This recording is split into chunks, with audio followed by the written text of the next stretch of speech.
Hey everyone, so here is one another video on the blue umbrella. इसके पहले भी कुछ पार्ट्स बन चुके हैं, 3 पार्ट्स, वो आप देख सकते हैं। आज की स्टोरी में हम क्या पढ़ने वाले हैं और वो बताऊंगी। वो बहुत इम्पॉर्टेंट है, जो कि mainly exam point of view से इम्पॉर्टेंट है, जिसमें मोगल आता है, मोगल ऑफ द नॉवल और स्टोरी ऑफ द नॉवल या प्लॉट समरी। तो प्लॉट समरी तो अभी तक हम देख ही रहे थे, लेकिन moral of the novel is very important, so let's see it. तो क्या है मोरल इस स्टोरी का? The main moral of Ruskin Bond's the blue umbrella is that true happiness and contentment.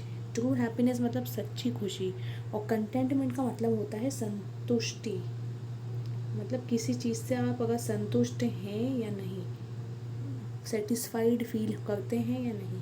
तो true happiness and contentment and strong come from kindness.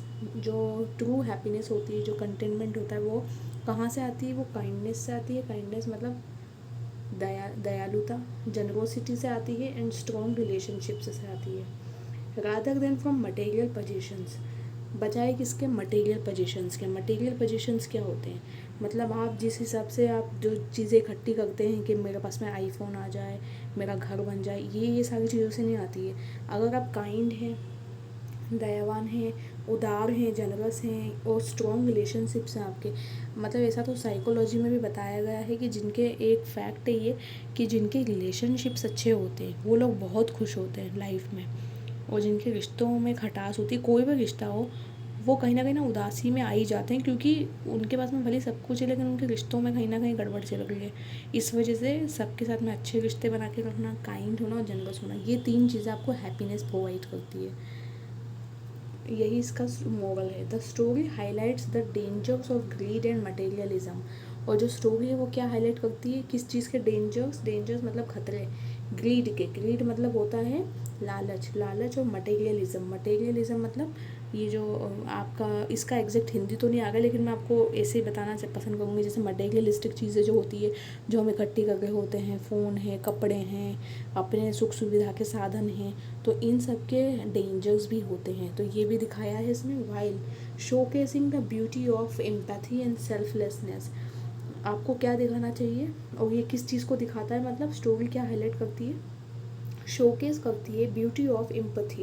Empathy होता है किसी से वो रखना, मतलब सहानुभूति रखना। और सेल्फलेसनेस मतलब खुद में ना रहकर आप दूसरों के बारे में ज़्यादा सोचें, सेल्फलेस रहें। सेल्फलेस, खुद के बारे में सोच के दूसरों के बारे में आपके दिमाग में ज़्यादा सोच विचार आते हों, दूसरों के बारे में आप ज़्यादा चिंतित रहते हों कि इसको ये परेशानी तो कैसे दूर हो, ये सब चीज़ें। अब आते हैं कंसेक्वेंसेस ऑफ ग्रीड पर। अब कंसेक्वेंसेस का मतलब क्या होता है? परिणाम। तो लालच के क्या क्या परिणाम है, ये इसकी स्टोरी के मतलब ये उस पार्ट में आता है। ये इसकी आगे की जो कंटिन्यूटी है ना, उसमें मतलब आगे की स्टोरी है ये। एज राम भरोसा obsession intensifies, he becomes increasingly isolated from the community. अब क्या होता है कि जो राम भरोसा जो था, जो कि उस लड़की का, बिन्या का, मतलब वो छतरी लेना चाहता था, उसका जो अम्ब्रेला था वो लेना चाहता था, blue umbrella.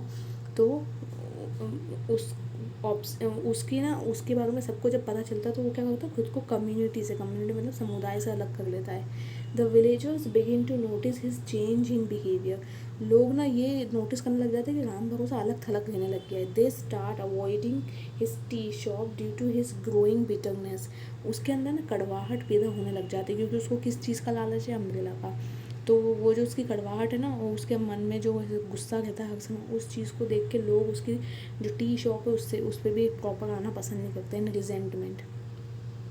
The ones friendly shopkeeper transforms. एक समय जो कि बहुत ही फ्रेंडली शॉपकीपर था, सबको आइए करके बुलाता था, चाय के लिए इनवाइट करता था सबको, वो शॉपकीपर कहाँ, किस में ट्रांसफर हो गया? Into a figure consumed by envy and grid.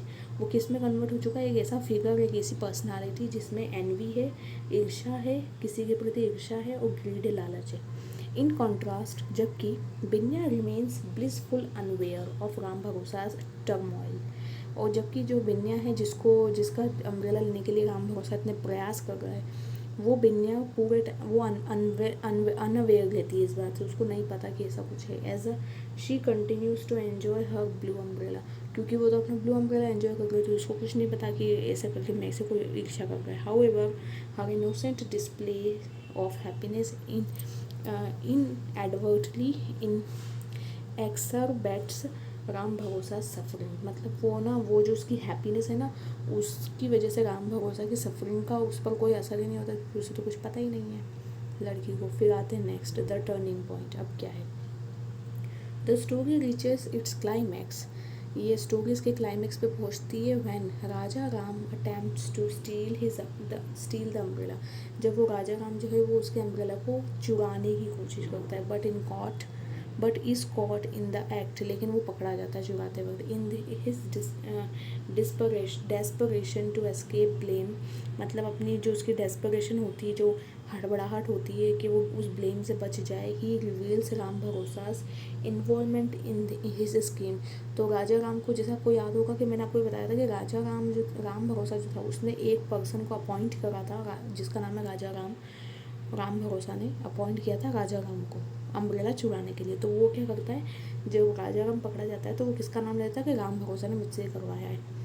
This revelation leads to boycott of Ram भरोसा शॉप बाय द विलेजर्स। अब इस चीज़ की वजह से विलेजर्स जो होते हैं वो उसको बॉयकॉट कर देते हैं। बॉयकॉट मतलब उसको निकाला, उसको उस जगह से, शॉप से भी हटा देते हैं और उसकी शॉप भी बंद हो जाती है। For the deepening his isolation, जो जिसकी वजह से उसका जो आइसोलेशन है वो बढ़ जाता है। फेस्ड विथ लोनलीनेस, अब वो क्या, वो अकेलेपन को महसूस करता है। रिग्रेट ओवर हिज एक्शन, उसको अपने एक्शंस पे रिग्रेट होता है, पछतावा होता है।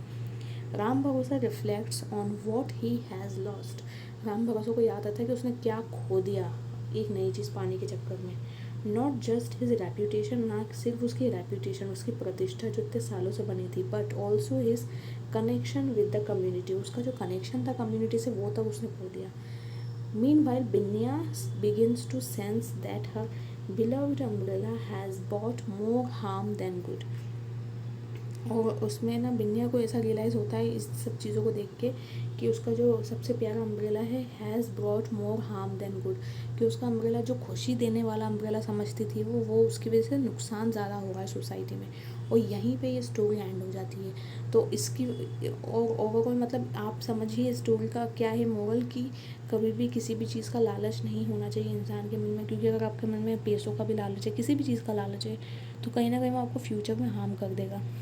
और यहीं पे स्टोरी एंड होती है। इसमें ये बताया है कि बिन्या कितनी इनोसेंट है और राम भरोसा कितना चतुर था, जिसकी वजह से उसने अपनी चतुराई की वजह से अपना रेप्यूटेशन खो दिया, अपना जो एक इतने सालों की रिस्पेक्ट उसने टी शॉप चला के अर्न की थी उसको खो दिया। So this was all in this video. So let's meet in our next video with a new story. Thank you for watching this.